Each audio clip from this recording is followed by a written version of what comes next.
சுப்பிரமணியனை பார்க்க நீண்ட வரிசையில் காத்திருக்கும் பக்தர்கள். அரோகரா என்று ஒலித்த ஒற்றை மந்திரம்.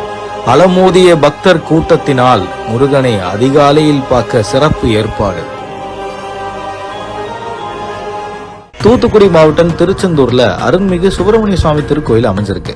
அறுபடை வீடுகள்ல 2ஆம் படை வீடா அமைஞ்ச திருச்செந்தூருக்கு தனி பவர் இருக்குன்னு பக்தர்கள் சமீப நாட்கள்ல அதிகமா படையெடுத்து போய் சாமியை பாக்குறாங்க. கடல் கரையோட அமைஞ்சிருக்கக்கூடிய ஆலயம்ன்றதுனால பக்தர்களுடைய எண்ணிக்கை நாளுக்கு நாள் அதிகரிச்சுக்கிட்டே வருது. முக்கியமா இந்த கோடை கால விடுமுறை நாட்களை முன்னிட்டு நிறைய பக்தர்களுடைய எண்ணிக்கை வீக்கெண்ட் டைம்ல இன்னும் அதிகமாவே இருக்கு. சோ லீவ் டைம்ல பக்தர்களுடைய எண்ணிக்கை அதிகமா இருக்கு. அதுவும் சண்டேல இன்னும் கூட்ட பீக்ல இருக்குன்றதுனால கோவில் நடைய காலையில 4 மணிக்கே திறக்க முடிவு பண்ணிருக்காங்க.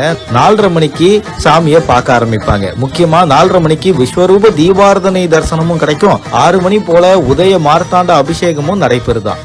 Premium Super Heavy UPVC Modular Kitchens by Sarvesh.